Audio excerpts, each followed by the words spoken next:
Good morning, good morning. हाँ, आवाज साफ है मेरी। ओके। तो do you know the portion of the Sunday exam? Sunday exam का portion I have send you. Have you seen it?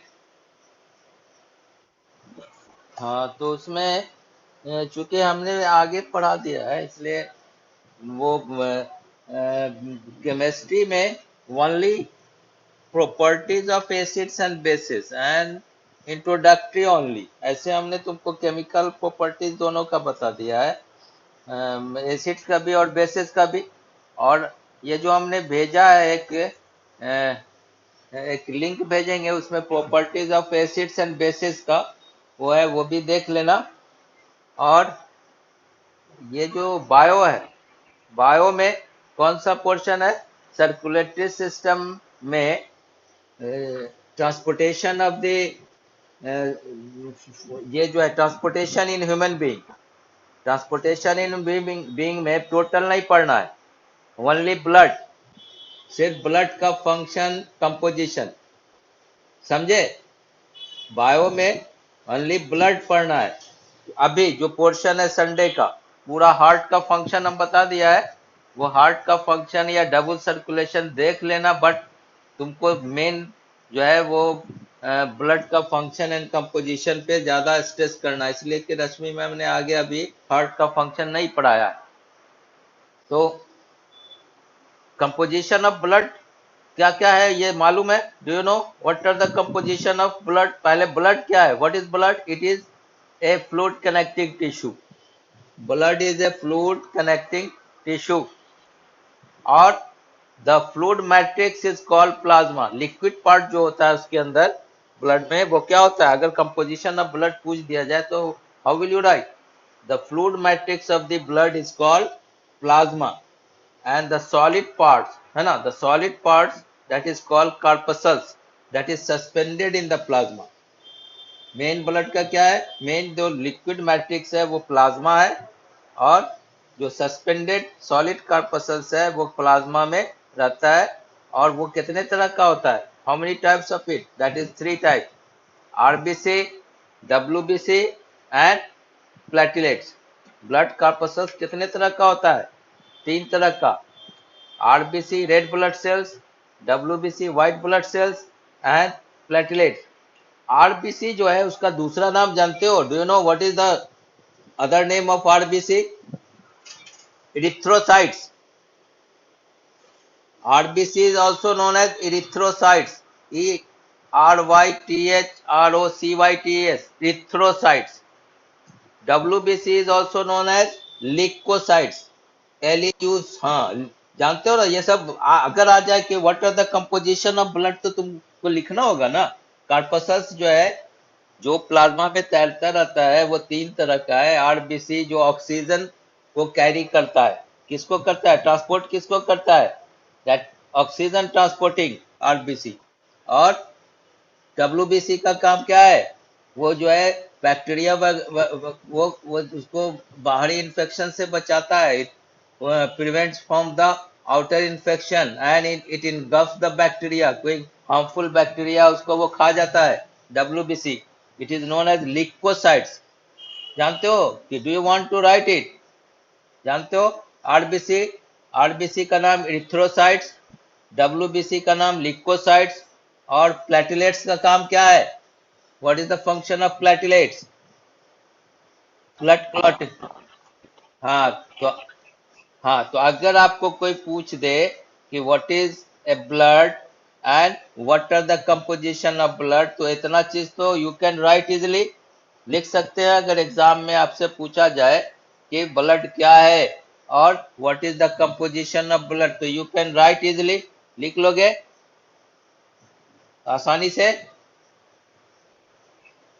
हाँ, अब यहाँ पे कोई ऐसी बीमारी भी होती है किसी किसी में जिसको सेक्स लिंक डिजीज बोला जाता है। सेक्स लिंक डिजीज का मतलब होता है कि मतलब वो डायरेक्ट जो है रिप्रोडक्टिव सिस्टम से रिलेटेड है, वो बीमारी पेरेंट्स से बच्चे में जाता है ना। वो हमें वो एक मतलब ये होता है सेक्स लिंक डिजीज का मतलब कि अगर पेरेंट्स को है तो उसको बच्चे में जाना है, वो बच्चे में वो डिजीज चला जाता है। ऐसा डिजीज जिसमें ब्लड क्लॉट नहीं करता, पता जानते हो? Do you know that disease in which the blood does not clot?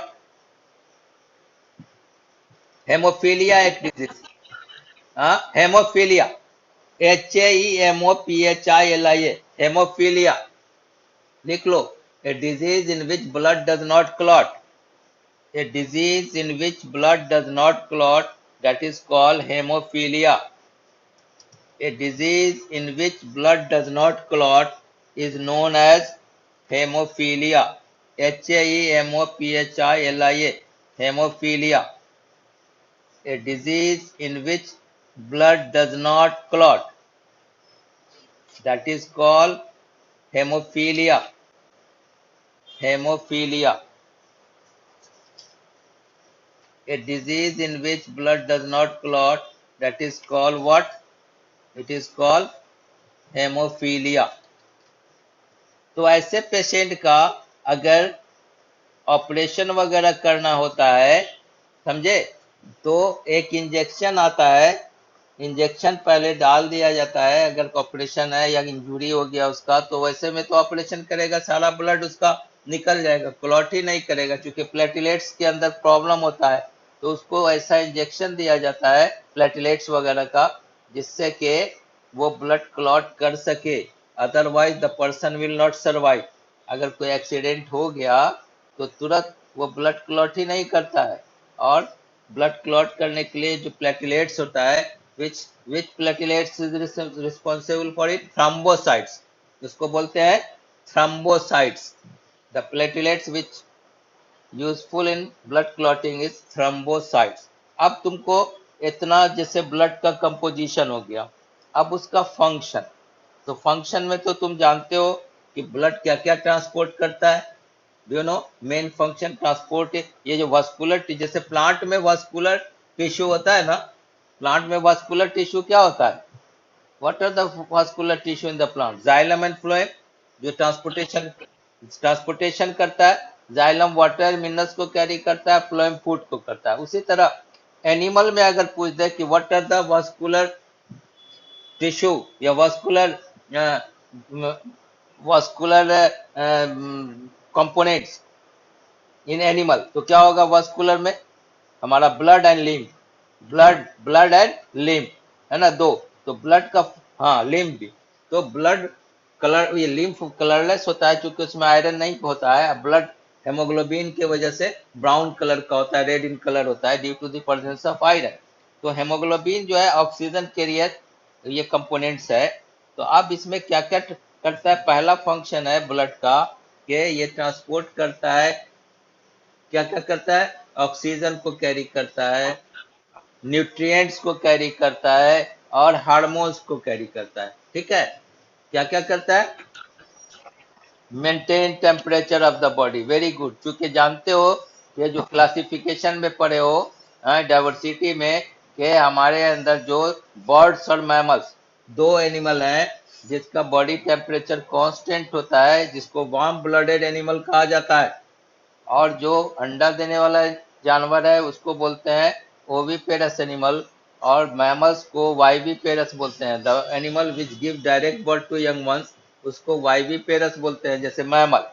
तो इन दोनों का बॉडी टेम्परेचर कांस्टेंट होता है। तो ये बॉडी टेम्परेचर को मेंटेन कौन रखता है? ये ब्लड ही रखता है। दो चीज हो गया, एक तो तीन चीज। तीसरा, दूसरा है कि it protects our body from outer infection. बाहरी इन्फेक्शन से हमारे बॉडी को क्या करता है? ये प्रोटेक्ट करता है। ठीक है, प्रोटेक्ट करता है। कौन सा? WBC, white blood cells. White blood cells क्या करता है कि ये जो WBC है, लिकोसाइट, हाँ, lymphocytes of blood produce certain antibodies. हमारे बॉडी में एक सर्टेन एंटीबॉडीज का फॉर्मेशन कर देता है, जो बाहरी जो बैक्टीरिया है या इसिनोफिल प्रोड्यूस एंटीटॉक्सिन विच न्यूट्रलाइज माइक्रोबियल टॉक्सिन, समझे, और उसको वो हमारे बाहरी इन्फेक्शन से इसको बचाता है एंटीबॉडी फॉर्म करके। और थर्ड पॉइंट क्या है कि ये जो है ब्लड क्लॉटिंग में हेल्प करता है। जो ब्लड के अंदर प्लेटलेट्स है, that helps in the blood clotting. और वो कौन सा है? थ्रोम्बोप्लास्टिन या थ्रोम्बोसाइट्स पिगमेंट्स होता है ब्लड में। कौन सा पिगमेंट्स होता है? थ्रोम्बोसाइट्स, जो that helps in the clotting of the blood. Is it clear? तो हाँ, तो कोगुलेशन बोलते हैं। ब्लड क्लॉटिंग को एक टर्म दिया जाता है, क्लॉटिंग या coagulation, COAGULATION, coagulation of blood या मेंटेनेंस बाय ब्लड प्लेटलेट्स। समझ गया? Is it clear? तो अगर ऐसा क्वेश्चन आता है कि what is blood, what are the compositions of blood, what is, चूंकि अभी जो संडे का एग्जाम है उसमें ओनली ब्लड ही पढ़ना, तो ये सब चीज जो है यू विल लर्न। और केमिस्ट्री में एसिड्स और बेसिस। अब इसमें एक चीज आता है, इस ब्लड में हम एक्सक्रीटरी सिस्टम में जाने से पहले कुछ चीज को, जो तुम्हारा एक बहुत मेजर पार्ट को हटा दिया है, इसे कंट्रोल एंड कोऑर्डिनेशन को तुम्हारे सिलेबस से, चूंकि अभी ये लॉकडाउन चल रहा है, तो उसमें एक एक टर्म आया है, इसमें हार्मोन्स का वर्ड आया है कि इट कैरीज द हार्मोन्स। तो तुमसे अगर कोई आदमी पूछ दे कि व्हाट इज हार्मोन, तो क्या बताओगे? What will you say? What is hormone? तो hormone is a chemical substance. Hormone क्या है? एक केमिकल सब्सटेंस है which is secreted by which gland? That is secreted by endocrine glands. Hormone is a chemical which is secreted from endocrine glands. लिख लो, write down what is hormone, क्योंकि blood hormone को भी transport करता है। Write down hormone, HORMONES, hormones, HORMONES, hormones.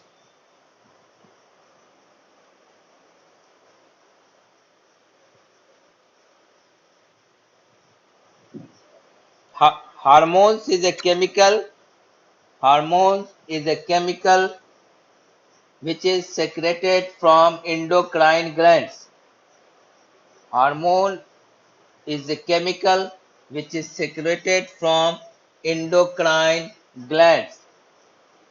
Hormone is a chemical which is secreted from endocrine glands.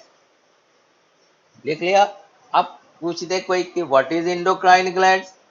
What is endocrine glands? तो endocrine glands are ductless gland. लिख लो, endocrine glands are ductless, DUCTLESS, ductless gland.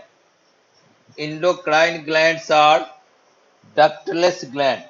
ductless का मतलब समझते हो? जिसमें कोई duct नहीं हो, कोई पाइप नहीं हो। हाँ, नो डक्ट।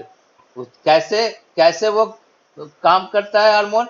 जैसे ही वो सेक्रेट होता है उस ग्लैंड से, वो ब्लड के साथ मिल जाता है और वो ट्रांसपोर्ट होता है पूरे बॉडी में। जैसे कुछ इंडोक्राइन ग्लैंड्स जो हमारे बॉडी में है, कॉमन है, that glands are common in our body, male और फीमेल में कॉमन है। और कुछ इंडोक्राइन ग्लैंड्स है जो सेपरेट होता है, समझे? मेल में अलग होता है, फीमेल में अलग होता है। अब जैसे देखो, थायराइड ग्लैंड कहाँ पाया जाता है? It is present in the neck region. उससे कौन सा हार्मोन निकलता है? Thyroxine hormone is secreted. हाँ, थायरोक्सिन, और बहुत सारा टाइप होता है, TSH1, TSH2, TSH3, TSH4। आप कहोगे TSH क्या है? तो T से थायराइड, H से स्टिमुलेटिंग, H से हार्मोन। देखोगे तुम, जब कोई डॉक्टर के यहाँ कोई जाता है, बहुत ज्यादा हैवी ओबिसिटी हो जाती है, मोटापा जिसको ज्यादा हो जाता है, तो देखोगे तुरंत डॉक्टर, कोई प्रॉब्लम होता है तो उसको लिख देता है कि थायराइड टेस्ट कराओ, है ना? थायरो केयर करके आता है ना, आजकल लैब में देखोगे thyro care. Thyro care means क्या है? कि थायरोक्सिन हार्मोन वगैरह, मतलब एक लैब का नाम दे दिया थायरो केयर, और वहाँ थायरोक्सिन हार्मोन तो कहाँ से निकलता है? थायराइड ग्लैंड से।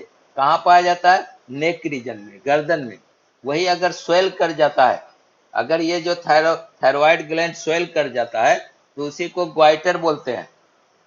ग्वाइटर का नाम सुना है ना? Goitre, due to deficiency of iodine a disease is called, that is called goitre. गर्दन फूल जाता है उसका, और आयोडीन की कमी से होता है। इसलिए हम लोग सॉल्ट में आयोडीन सॉल्ट भी खाते हैं, आयोडाइज सॉल्ट, क्योंकि आयोडीन की कमी होने से ये डिजीज होता है। कुछ कुछ इलाकों में, कुछ कुछ प्रदेशों में जहाँ आयोडीन एकदम नहीं मिलता है, देखो कि बहुत सारे लोगों में ये बीमारी हो जाती है। तो पहला हो गया ये थायराइड थायराइड ग्लैंड सबों में होता है, मेल फीमेल दोनों सबों में। हाँ, पिट्यूटरी ग्लैंड जो ब्रेन में पाया जाता है, पिट्यूटरी ग्लैंड ब्रेन में पाया जाता है और उसको बोला जाता है master gland of the body, क्योंकि वो सारे इंडोक्राइन ग्लैंड्स पे कंट्रोल करता है और ब्रेन में पाया जाता है। एक बहुत छोटा सा मटर देखो ना, पी मटर जो हम लोग खाते हैं, लिग्मिनस प्लांट है, मटर के दाने के बराबर उसका साइज होता है और हमारे सेंट्रल नर्वस सिस्टम में पाया जाता है, सीएनएस ब्रेन में, और that controls all the body. इसीलिए पूछ सकता है कोई कि which gland is known as master gland of the body, that is called pituitary gland, brain में पाया जाता है।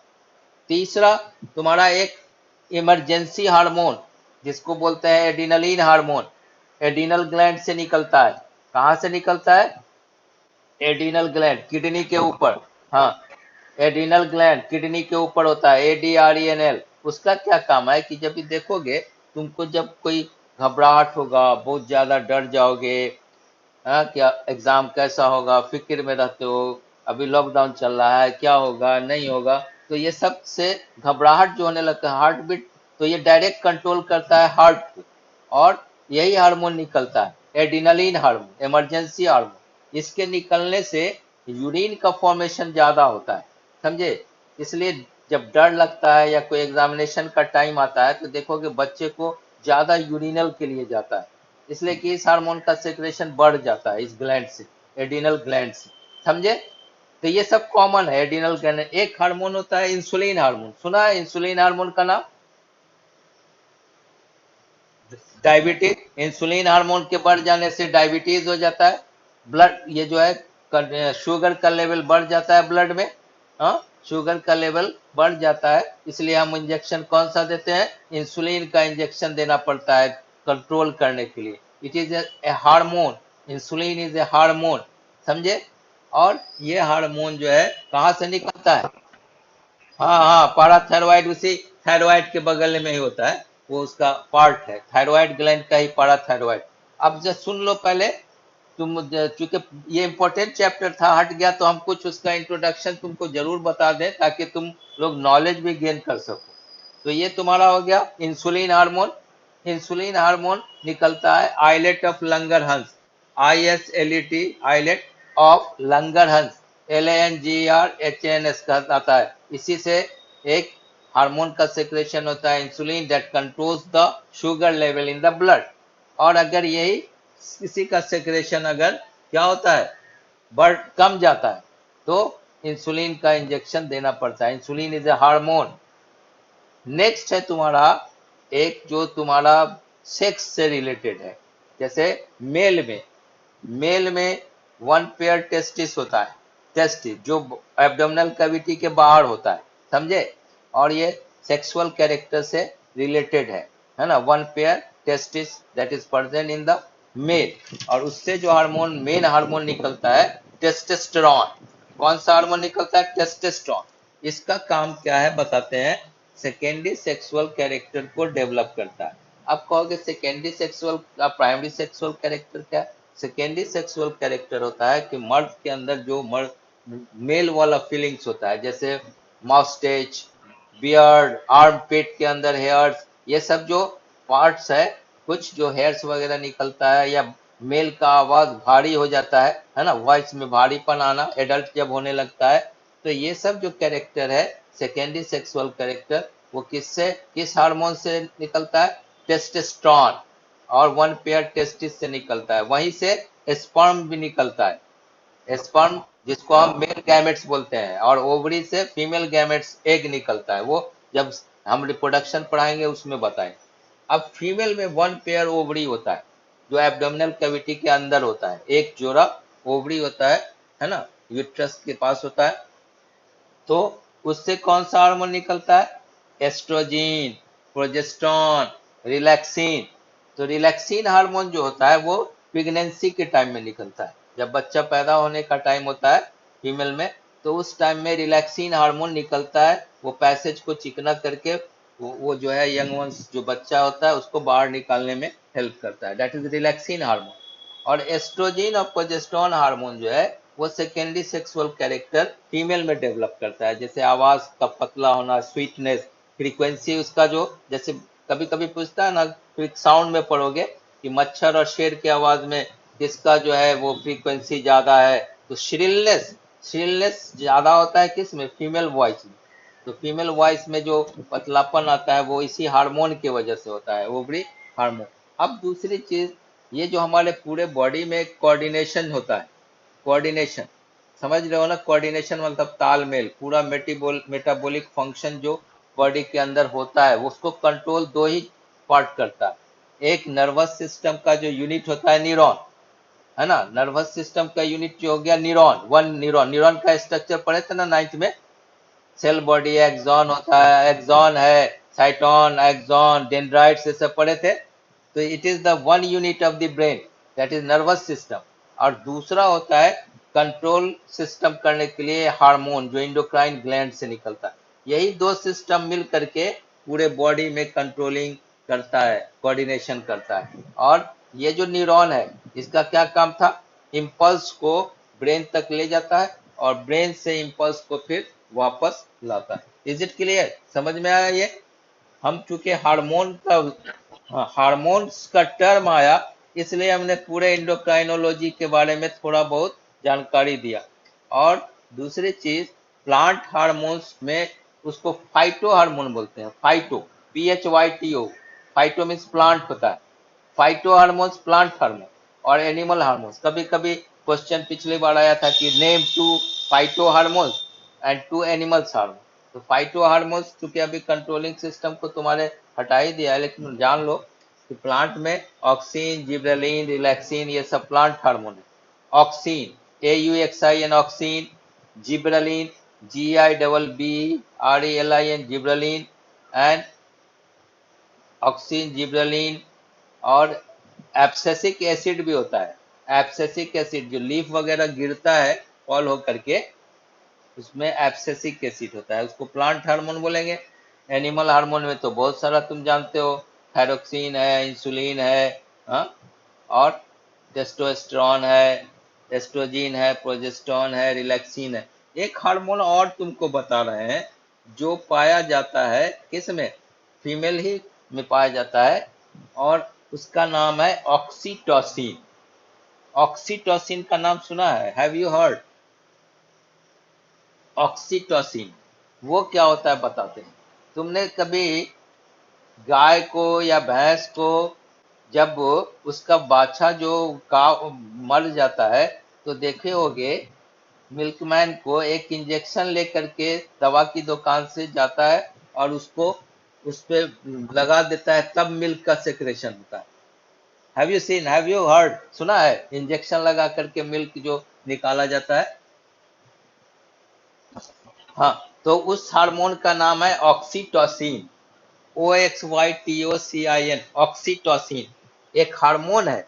वो इंजेक्शन हार्मोन का, कभी कभी तुम देखोगे वो मिल्क का सेक्रेशन जब फीमेल में नहीं होता है तब उसको भी दिया जाता है, लेकिन एक कम डोज होता है, ज्यादा डोज नहीं। डिलीवरी के टाइम में जब मिल्क का सेक्रेशन नहीं होता है बच्चे को पिलाने के लिए, तो उसको फीमेल में भी दिया जाता है ऑक्सीटोसिन का हार्मोन। तो एक्चुअली होता क्या है कि हार्मोन के सिक्रेशन से उसे तुरंत मिल्क जो है वहां से मेमरी ग्लैंड से निकलना शुरू हो जाता है। तो दिस इज कॉल्ड ऑक्सीटोसिन।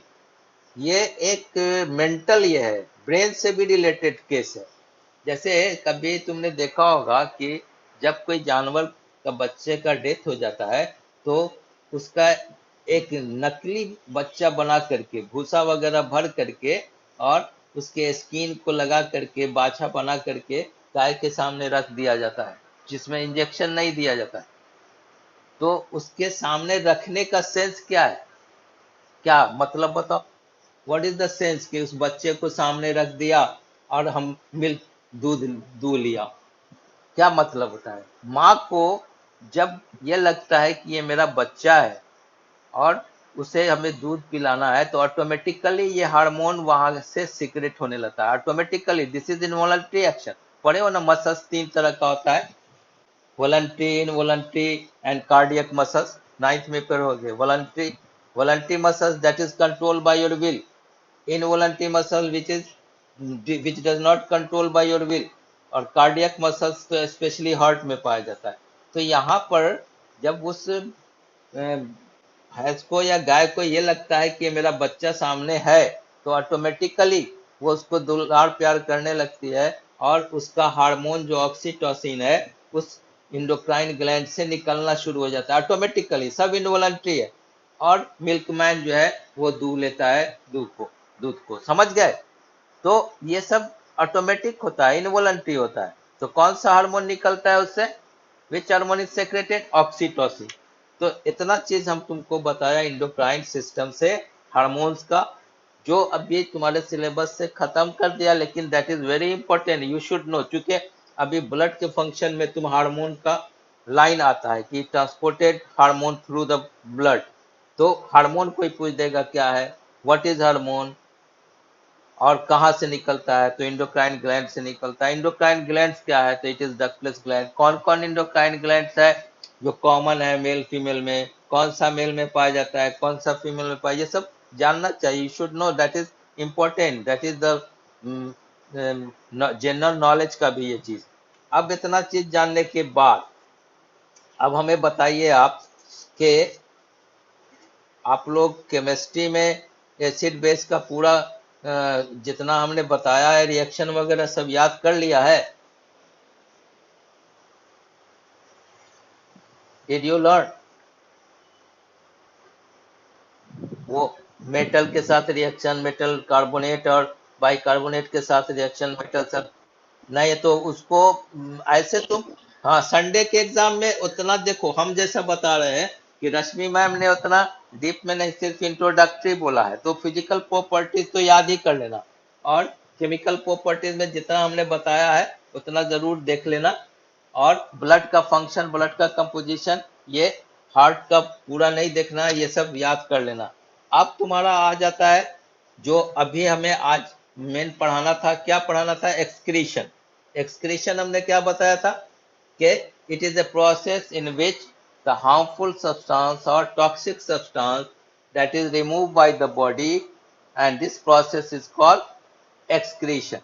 और हमारे बॉडी में मेन एक्सक्रीटरी सिस्टम में पढ़ना जो तुमको है, किडनी पढ़ना है। क्या पढ़ना है? किडनी पढ़ना है। और किडनी में उससे पहले हमने तुमको बताया था कि कुछ स्मॉल एनिमल्स है, उसका भी एक्सक्रीटरी ऑर्गन्स होता है, हमने बताया था ना। जैसे अर्थवर्म में क्या होता है, अर्थवर्म का जो एक्सक्रीटरी ऑर्गन्स होता है वो नेफ्रीडिया होता है। क्या होता है? नेफ्रीडिया।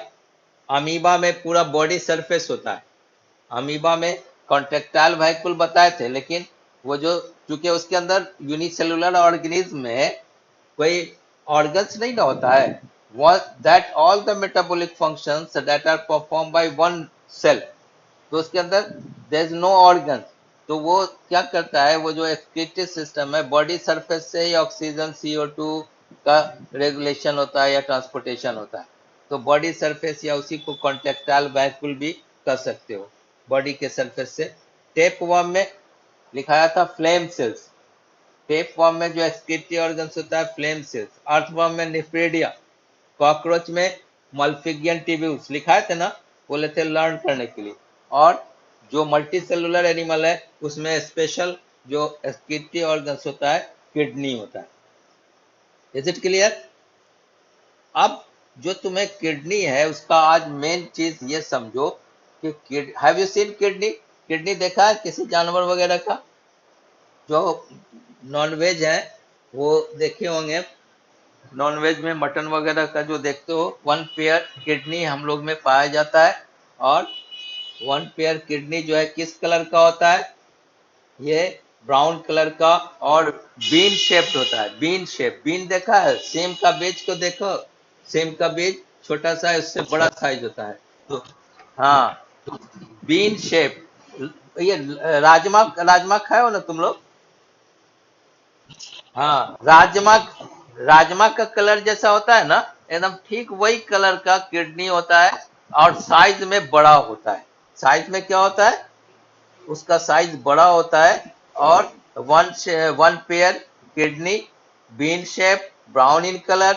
और दूसरा चीज देखोगे कि one pair kidney abdominal cavity में, प्लस तुम्हारा जो है उसके साथ अटैच्ड वन पेयर यूरेटर होता है, यूरेटर वन पेयर, जो पाइप होता है उससे लगा हुआ वन पेयर यूरेटर.